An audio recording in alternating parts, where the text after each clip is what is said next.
From 2008 until 2018, people from ages 18 to 23 who had depression raised by 83%.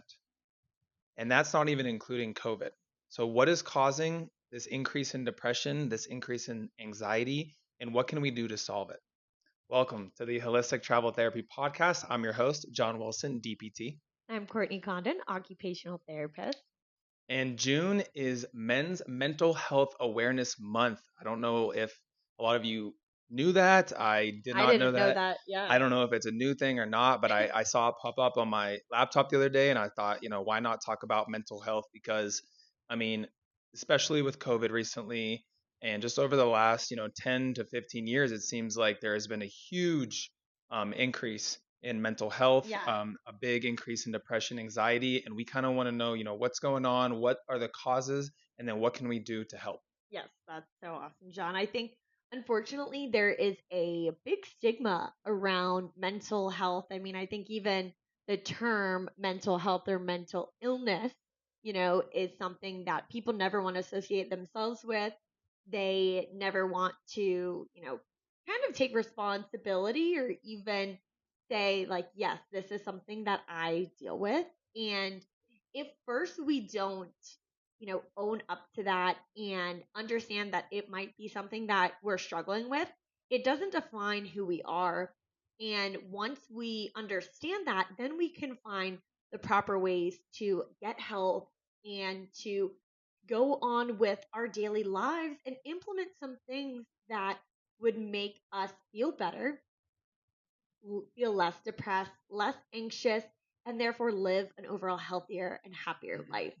I think that if you're suffering with heart pain and chest pain, you're going to go, to the ER, you're going to seek a cardiologist. If you are suffering from any type of issue, you're going to go to that specialist. Yet sometimes people, when they're depressed or they're anxious, they are like, oh, go to a mental health counselor. Like, no, I don't need that, but it's just as you would reach out to a personal trainer to get into shape, you might need to reach out to a therapist or a counselor for a short period of time to get your mental health in shape. It's more about mental fitness and not necessarily about mental illness. Yeah, definitely. And unfortunately, if you go to the, primary care physician and you kind of talk to them about depression, anxiety, it's usually a pretty quick, like, SSRI to help treat it. And while there are a lot of benefits, and Right, definitely people exactly. who suffer from that depression, anxiety, whether it's chronic or an acute depression, definitely can help. But we kind of want to touch on the holistic Right, treatments as exactly. well, and a lot of things that you can do in your overall lifestyle to help with that mental illness, because it is a huge problem. And I feel like recently it's been a little bit more you can talk about it a lot more, and Right, it's been in yeah. the media a lot more. So it's nice that men specifically can come out and kind of talk about mental health a little bit, because I feel like before, I mean, especially if you Very think big about our stigma. parents, definitely, not a lot of them are talking about depression and mental health and everything like that. Right, yeah, you kind of grow up as like, again, I didn't grow up as a man, so I don't know, but there's that stigma around like, gotta be tough, Hmm. gotta, like, oh, just get over it. Like, oh, you're Rub feeling some some dirt type of on way, it. yeah, Yeah, throw some dirt on it. Come on. definitely. And that, while in some aspects, yes, we don't want to over dramatize every little thing that might be going on, we do want to understand what is a healthy level of stress that can therefore turn into great works.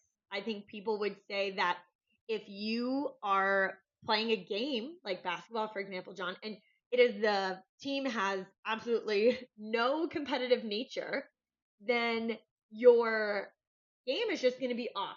The stress is not there. However, if we're having too much stress, right? If we are chronically stressed, that's when we're going to lead to some depression, some anxiety, and that's when rubbing some dirt on it isn't going to help. And you might need to find other ways that we're going to talk about later to balance those skills, kind of find ways to take good stress and take bad stress and make it into a healthy lifestyle. Yeah. And within the last, I'm not sure exactly when it started, but I know, being in the healthcare field that with even in physical therapy, but I know with the primary care physicians as well, everybody is screening for depression now. So Yes, in yeah. 2019, 21% of American adults had a mental illness. So that's over 50 million Americans in 2019. And we know what happened in 2020. Right, COVID. So, and there's been a few studies since then, we'll touch on a little bit, especially with healthcare workers, especially the ones that are kind of in that front lines, the nurses, the doctors who were in the hospital and seeing these people come in with the illness, talking about their mental health. The numbers are just staggering on that as well. But I mean, when you think about it, over 50 million Americans in 2019 had a mental illness. That's just too high of a number, and we got to figure out a way to kind of get that down. Yes, exactly. So, understanding that it is such a prevalent issue and that you are not alone when it comes to these things. I think that we're seeing a race not only in adults, but also in children when it comes to mental health and depression and anxiety, the stress that everyday life is on, constantly comparing yourself with your peers and your coworkers or other students or things like that. It's really taking a toll on not just, adults, but people of all ages. And it is something that needs to be really, kind of delved into and discussed about and made more acceptable. I think they're saying now that, 1 in 10 youth are suffering from some type of, mental stress and mental health issue. So it's really increasing. And then on top of that, when talking about the youth, I want to say ages 15 to 24, the number two cause of death is suicide. And that wasn't, suicide was like fourth or fifth 20 years ago. And now it's all the way up to number two. So obviously the suicide rates are up. And a lot of people, there are studies out there that kind of talk about social media. So we've had an episode on social media, and obviously we preface everything by saying social media has its benefits. We love posting to Instagram, reaching out to our followers and our listeners. We love you guys, but it also has its downsides, and there's been a few studies out there that the increased use of, I want to say they used Facebook, but the increased use of social media in general can increase the likelihood of depression, anxiety, and unfortunately increase the suicide rates as well. So um, they honestly didn't really touch on exactly the reason why, but they kind of hypothesized that comparing yourselves to others, always seeing the best you know things on social media and kind of comparing yourself and thinking that you're less is a main reason why. So a big thing to do is kind of stay off social media as much as you can if you suffer from mental illness. Yeah, and I think that that's the most important thing to understand about social media is usually people are showing you the highlights, and some people like social media influencers have kind of started to maybe shed some of the negative things that are going on in their lives, but it's usually like, hey, I went to this amazing national park. It's not like, oh, I had a full patient caseload today and barely got to eat lunch and haven't, had a chance to take a break for myself, So just always remembering that. And I think sometimes it's like kind of the grass is always greener effect. I know that we're out here doing these amazing things, going on these amazing hikes. I mean, everything has been so awesome. Yet I see some of my friends from home posting pictures of like their children and their families. And I'm like, wow, like that I get a little envious. And it's just reminding me of like, this is everyone showing the best parts of their lives. And I shouldn't be envious. I should be joyful that other people get to share these experiences on social media. So Yeah, trying to definitely. take the positive spin on social media and not necessarily the negative. Yeah, yeah, I love that. And like we talked about before, setting a timer, so you're not on all day, because I mean, we try as much as we can, but I've been kind of tired one day and just scrolling, and sometimes it's just mindless scrolling, and then at the end of that day I definitely feel more down, whether it's the lack of dopamine, lack of serotonin that's left in my brain, or just overall the flooding of seeing all the the extra stuff and me not really doing anything in that day. So definitely can increase the depressive episode. Right. And sometimes we turn to social media or other things like television or, you know, games and things like that because we've had a long day at work, we're stressed about something else. And I think the most important thing to understand is that our brain takes stress the same, right? So it doesn't know the difference between a good stress and a bad stress. I know I've probably said this multiple times, but it's so important to understand that you are giving your brain constant stress responses. It doesn't know the difference between you doing a hard workout in the gym that's great for your body and you sitting in standstill traffic, super upset because you are going to be home late now. So, always making sure that if you're going on social media to escape from another stressor, you're just kind of adding to that stress. So, common forms of stress might be work, right? Social interactions. So, maybe you're turning to social media because you don't have those real life connections that we talked about in last week's episode. Maybe it is, same thing with family, things going on. Maybe it is, just feeling a little bit like lost in your path. And I think that happens. And if that is going on with you, you're not alone. Seek professional help if you need it. But it's common to feel stressed and overwhelmed. But the most important thing is that not all stress is bad, but it's how our brain perceives that stress is what makes it positive or negative. So if you've had a stressful day at work, maybe trying to reconfigure it like, hey, this is challenging me as a therapist. This is challenging me as a person. This is challenging me as a parent. Whatever you're going through in your life, how can you reframe it slightly so it's maybe a little bit more of a positive stress? And then how can you implement some of these things we're going to talk about next to take not only that mindset from the negative to the positive, but add more beneficial things into your everyday routine to further tip those scales. Like I said, it's all about a balance, guys. We're not here saying no social media, only eat vegetables and fruits and it's all about a balance, and I think sometimes we lose sight of that balance because we just get caught up in day-to-day work stress, life stress, so that's why we want to come on here and talk about this because it's so important.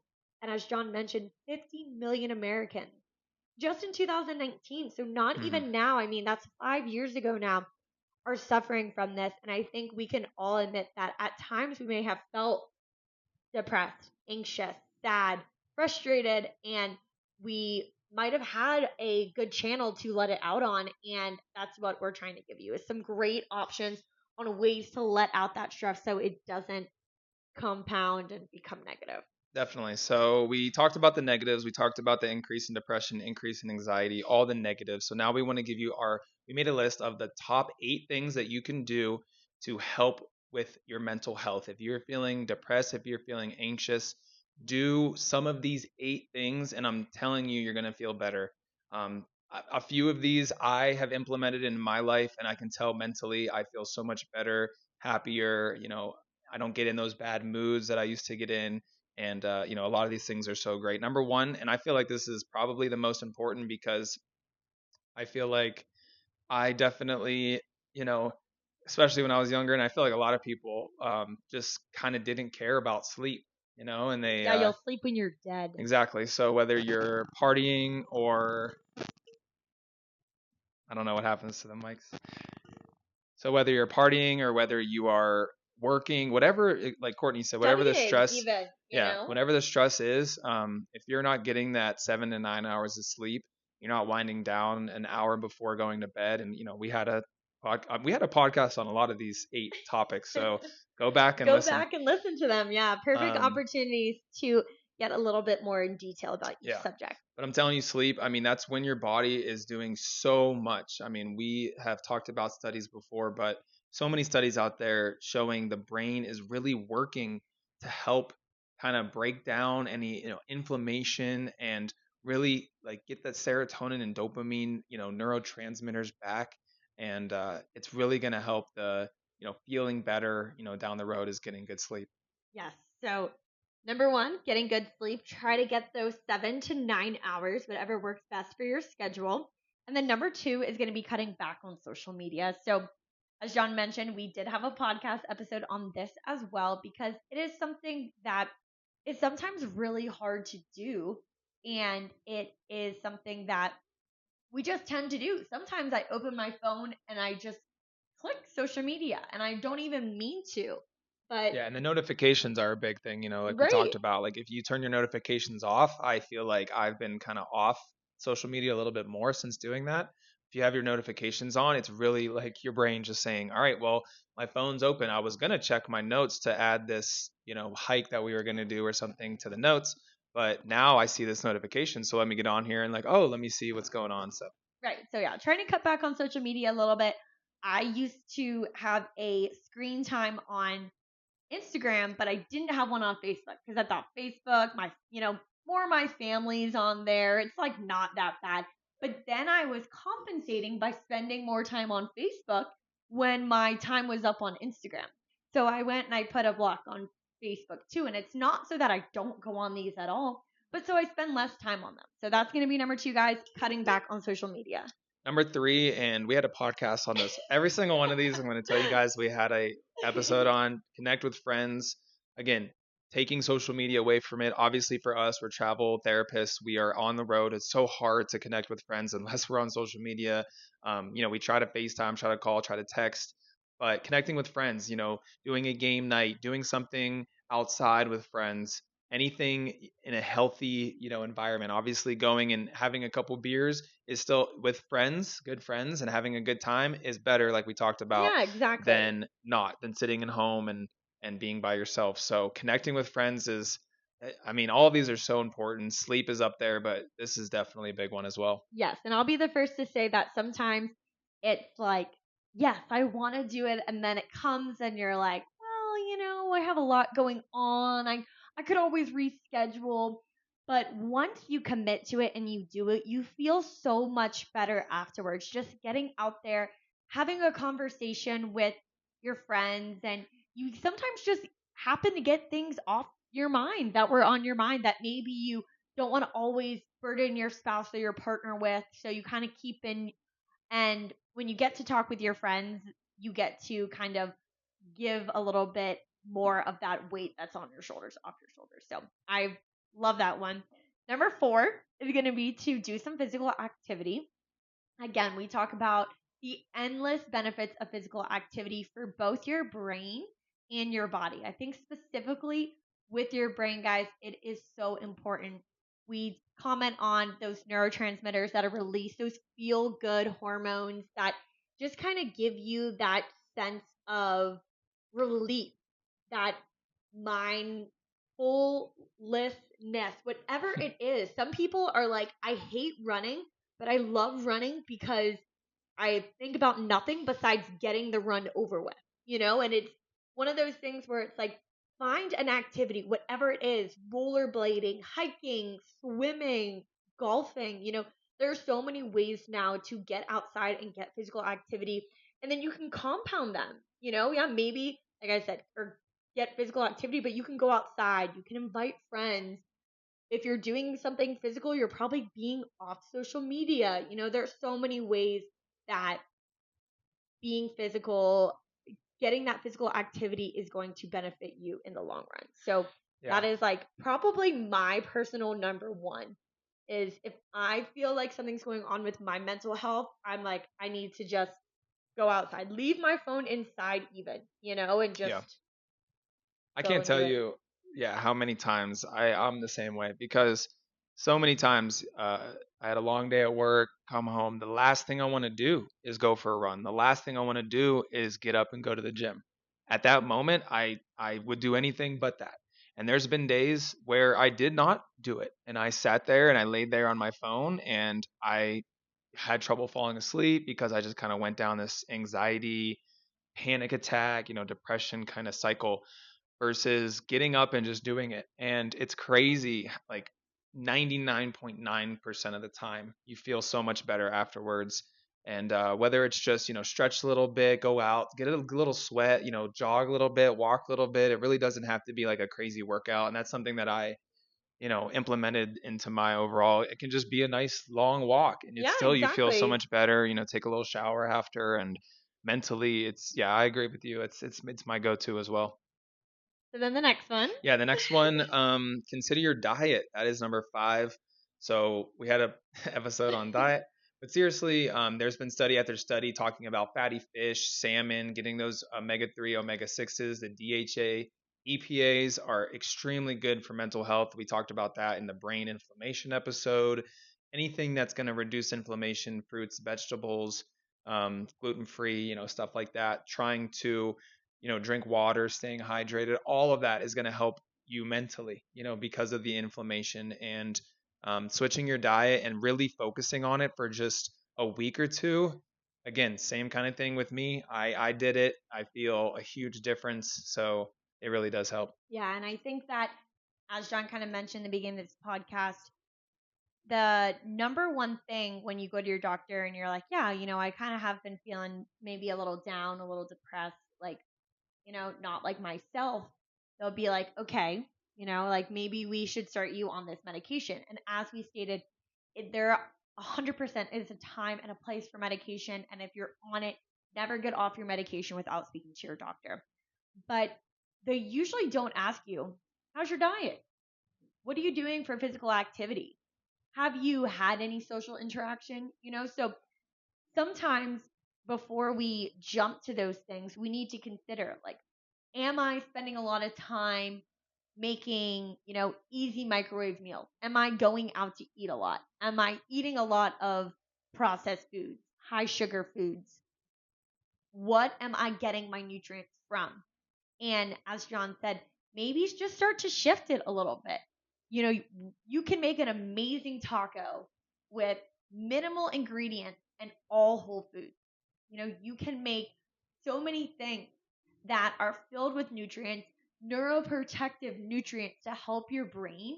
And you're going to start to feel those differences, you know, honestly, within a few days.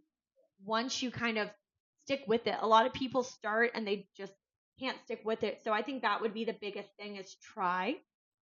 Doesn't have to be a huge shift. You don't have to overhaul your fridge, but try to implement a few healthy different meals and start to see how your brain and your body feels after Yeah, and if you have any questions, just ask Chef Courtney here. Her it. tacos are amazing. Her salmon dinners are to die for. So, give her a shout. Ask her, hey, what kind of stuff can I make to kind of help my mental health, my physical health, everything. Diet is so important. Yeah, and there's also a lot of great cookbooks out there, that um have these things integrated into them. So lots of resources, but of course you can always comment, I can give you a few tips. So number 6 is going to be know when to let things go. I love this because, as I kind of mentioned earlier, stress is stress, but your response to stress is what is going to make that ultimately a negative stress or a positive stress. So if you've had a rough day at work, you have the choice right here and right now to let that stressor define you or let it go, learn from it, make it a positive thing. I know that is easier said than done. You're like, oh, yeah, Courtney, but you don't know my boss, or you don't know this, you don't know that, but just try it. Can you control it? If you can't control it, let it go. Let it There go. is nothing you can do about it. And unfortunately, you're only hurting yourself by not letting it go. So that is so important. Probably number 2 for me when it comes to exercise. That's something that I have really started to implement. And I feel like it is a complete shift in mindset. Yeah. Nobody's perfect. People make mistakes, and letting things go can definitely reduce anxiety, reduce depression. Like Courtney said, if you can't control it, just let it go. If you can't control it, try to do better next time. Like I said, people make mistakes. I was the same way. I was a perfectionist. I still am in some ways, where I kind of have that OCD about me, but there are things that you can't control. Things are going to happen in life, and you really just do have to let it go. So that's a really good one. Yes, I love it. Number 7 on our list is rest. I know we kind of talked about sleep. Rest is to me something different than what I was used to rest being. So rest before was watching TV on my phone, playing video games. That was me resting and chilling.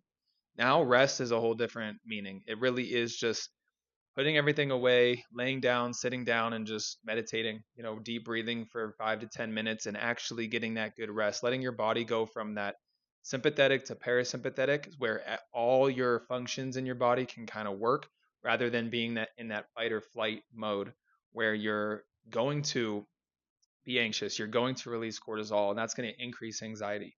So, Yeah, rest, do some meditation, do some deep breathing, so important for mental health. love it. And then We had our to save this last one for you, of course. this one probably my number one, but Oh no. no, this is your number 3. Just you already said This is your my 1 and number 2. three. Is getting some sunlight, getting some time outside. Vitamin D is at an all-time low in individuals all around the world. And unfortunately, taking vitamin D supplements is not the answer. We need that natural sunlight on our skin to help synthesize that vitamin D. It is so amazing for so many functions in our bodies, and it is directly related to our mood and the way we feel. And I have never gone to the beach and gotten some sun and been like, man, I am so mad right Yeah, now. this sucks. Yeah, this is Yeah. horrible. Like, so I think that it's like sometimes figuring out how to stack, like we said, a few of these things together. How can you change you know, there's a time and a place for a movie night with your friends or sitting on the couch and watching, a great show. But how can you stack some of these things together? Go outside for a walk and With friends. with friends and go and get a smoothie afterwards because that is filled with fruits and usually With sometimes no sugar vegetables. added. Yeah, That's right.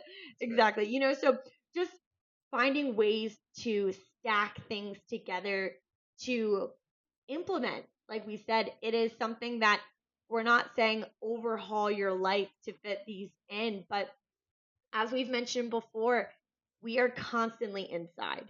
And how can you find opportunity to get a little bit of sunlight? Even if you're driving in your car on your way home from work, can you tolerate the windows down, the sun on your skin for a little bit of time? Yes, wear sunscreen if you're going to be outside for long periods of time. That is also so important.